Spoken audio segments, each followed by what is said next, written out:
یہ radio Pakistan podcast ہے۔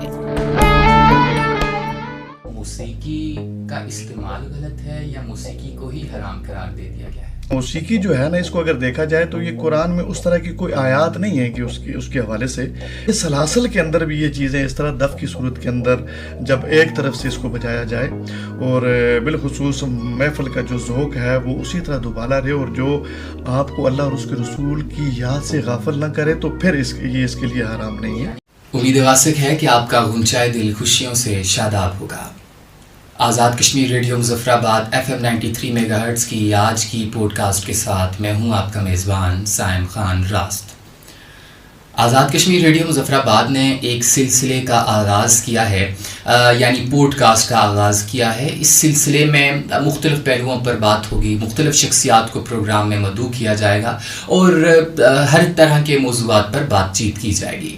تو آج بھی پروگرام میں اسی طرح ایک شخصیت کو مدعو کیا گیا ہے جن سے موسیقی کے متعلق بات کی جائے گی کہ قرآن و شریعت کی روشنی میں موسیقی کو وہ کس طرح سے دیکھتے ہیں اور قرآن و شریعت کی روشنی میں موسیقی حلال ہے یا حرام ہے۔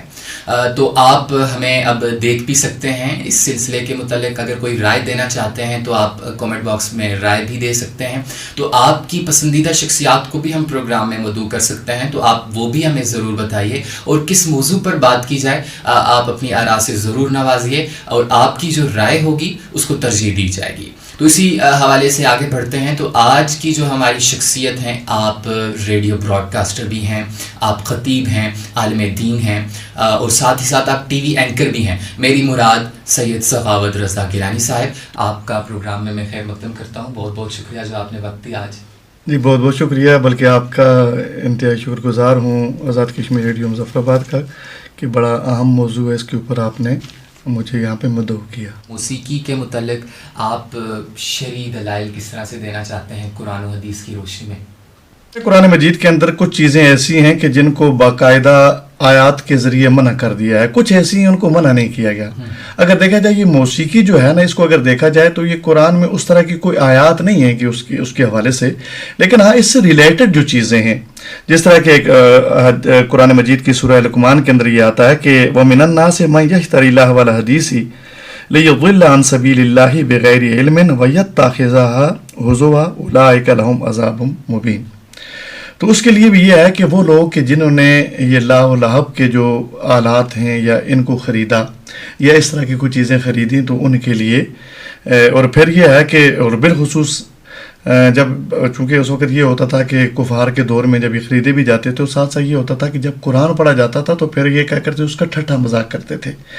تو اس کو دیکھتے ہوئے قرآن نے یہ بالخصوص یہ فرمایا کہ یہ جو لوگ اس کو خریدتے ہیں اور جب اللہ کا کلام پڑھا جاتا ہے تو ایک تو وہ اللہ کے راستے سے بھٹکاتے ہیں اور پھر اس کے بعد ٹھٹھا اور ہنسی مذاق کرتے ہیں، تو ان کے لیے وَلَهُمْ عَذَابٌ عَظِيمٌ ہے، ان کے لیے بڑا سخت عذاب ہے۔ اچھا، تو میں یہاں سے ایک چیز پوچھتا چلوں کہ موسیقی کا استعمال غلط ہے یا موسیقی کو ہی حرام قرار دے دیا گیا ہے؟ دیکھیں، ہر چیز کے دو پہلو ہوتے ہیں، ایک اس کا مثبت پہلو ہوتا ہے اور اس کا منفی پہلو ہوتا ہے۔ نیگیٹو اور پازیٹیو دونوں ساتھ ساتھ چلتے ہیں۔ تو یہاں پر بھی اگر دیکھا جائے تو علماء کے دو طبقے ہیں یہاں پر بھی۔ جو کچھ علماء وہ ہیں کہ جو اس کو مطلقاً فی نفس سے ہی حرام قرار دیتے ہیں، اور کچھ یہ ہیں کہ وہ اس کو اس طرح حرام قرار نہیں دیتے۔ وہ کہتے ہیں کہ چونکہ قرآن کے اندر کچھ چیزوں کو دیکھیں نا، اب قرآن کے مجید کے اندر جو شراب ہے اس کو تو باقاعدہ طور پر حرام قرار دے دیا گیا ہے، لیکن اگر آپ دیکھیں کہ والیوم نمبر 2 ہے سورہ بقرہ، اس کی آیت نمبر 219 اگر آپ اس کے اندر دیکھیں تو قرآن یہ کہتا ہے کہ شراب کو حرام کر دیا گیا، اس کے اندر فائدے بھی ہیں اور نقصان بھی ہیں۔ اب دو چیزیں بیان کر دی ہیں، قرآن کے اندر خود بیان کیا گیا ہے۔ اب ہمارے ہاں تو دیکھیں ہمیں تو کوئی نظر نہیں آیا اس کے فائدے، قرآن نے کہا ہے کہ اس کے اندر فوائد بھی ہیں اور اس کے اندر نقصانات ہیں، لیکن ساتھ ساتھ قید لگا دی کہ اس کے اندر جو اس کے مفاسد ہیں وہ کہیں زیادہ ہیں، اس کے نقصانات کہیں زیادہ ہیں۔ تو اس لیے اس کو جو ہے وہ من جملہ علماء کرام کے حدیث کی روح سے جو ہے اس کو منع کر دیا گیا۔ اور یہاں پر بھی وہ چونکہ آلات موسیقی جو ہیں ان کو خریدنا، پھر اس کے بعد لاہ و لعب کی محفلیں سجانا، پھر اس کے بعد یہ ہے کہ بالکل دین سے برگشتہ ہو جانا اور دینی جو جتنے بھی شاعر ہیں ان کے انسان مذاق اڑانا شروع کر دے اور بالخصوص جو عقل جو ہے وہ زائل ہو جائے اور ایک ہی قسم کا ایک ماحول کریٹ ہو جائے جس میں اللہ اور اس کے رسول اور بالخصوص دین کے جو شاعر ہیں وہ بالکل پید ہو جائیں، معدوم ہو جائیں. اگر اس طرح کی کیفیت ہے تو وہ تو قطعاً اس کو من جملہ جتنے بھی علماء کرام ہیں وہ ان کو کیا کرتے ہیں، منع کرتے ہیں. ہاں لیکن اس کے اندر یہ ہے، اب دیکھیں ایک تو یہ قرآن مجید نے بیان کر دیا، لیکن کچھ چیزیں ایسی ہوتی ہیں کہ بالکل اس کو اگر مطلقاً ہم یہ کہیں جی یہ ناجائز ہے، تو ہاں اس کے اندر جو دف کا جو ہے وہ ایک پہلو جو ہے وہ تو اس کو حدیث نے منع نہیں فرمایا. تو اس طرح یہ سلاسل کے اندر بھی یہ چیزیں اس طرح دف کی صورت کے اندر جب ایک طرف سے اس کو بجایا جائے اور بالخصوص محفل کا جو ذوق ہے وہ اسی طرح دوبالا رہے، اور جو آپ کو اللہ اور اس کے رسول کی یاد سے غافل نہ کرے، تو پھر یہ اس کے لیے حرام نہیں ہے، قتل نہیں ہے. استدلال لیا جا سکتا ہے کہ جو چیز حلال طریقے سے چلائی جائے وہ ٹھیک ہے، بالکل یہ ہمارے لیے چل سکتی ہے. اسی طرح وہ مثال بھی اگر دیتے چلیں، ہم مرغی کو حلال طریقے سے ذبح کریں، جی بالکل یہی بات ہے، حرام طریقے سے ذبح کریں تو وہ حرام. بالکل اسی طرح یہ آپ کے ہاتھ میں آج کل جو یہ ڈیوائس ہے جسے آپ موبائل کہتے ہیں، تو اس کے اندر بھی اس کے مفاسد بھی بہت زیادہ ہیں، لیکن اس سے آپ قرآن حدیث کو بھی آپ دیکھ سکتے ہیں، بڑے بڑے علماء کے خطابات آپ سن سکتے ہیں. اسے جو ہے وہ پورا ڈاؤن لوڈ کر کے آگے جو ہے وہ آپ پوری آج تو PDF کے اندر جو ہے وہ پورے قرآن حدیث کی بکس ہیں. یہاں یہ سمجھیں کہ ہزاروں کے حساب سے اس کے اندر آ رہی ہیں اور لوگ مطالعہ کرتے ہیں اور یہاں سے.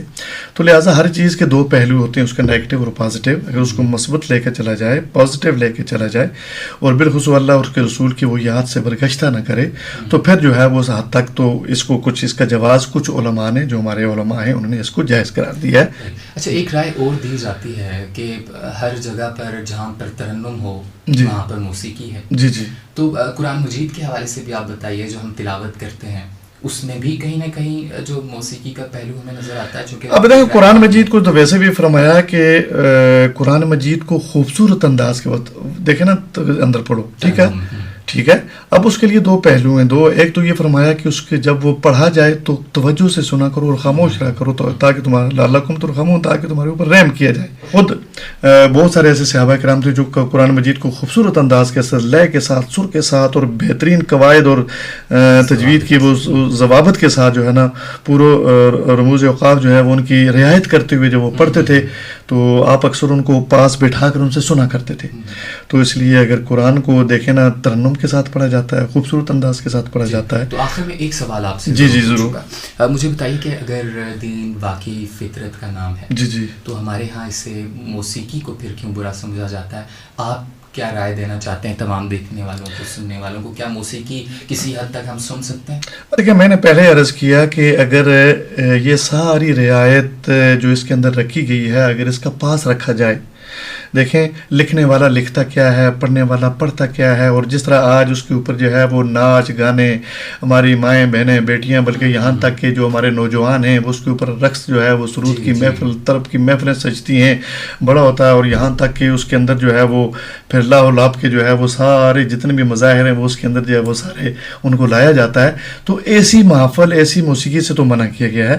لیکن اگر وہ ان سارے حدود و قیود کو مد نظر رکھتے ہوئے اگر اس طرح کی کوئی اس طرح کا ہے تو لہٰذا آج اگر آپ اس کو دیکھیں تو پڑھا بھی جاتا ہے. جس طرح اگر دف کے ساتھ جو آیات نعت شریف پڑھی جاتی ہے اگر وہ پورے رعایت کے ساتھ اس کو پڑھا جائے تو کسی نے بھی اس کو منع قرار نہیں دیا. جی بہت بہت شکریہ جی. ہمارے ساتھ موجود تھے سید سخاوت رضا گیلانی صاحب. تو انہوں نے قرآن و شریعت کی روشنی میں آج موسیقی کے متعلق گفتگو کی. تو آپ اس حوالے سے اپنی رائے بھی ہمیں کامنٹ باکس میں دے سکتے ہیں. اگلے پروگرام تک دیجیے مجھے اجازت. اللہ نگہبان.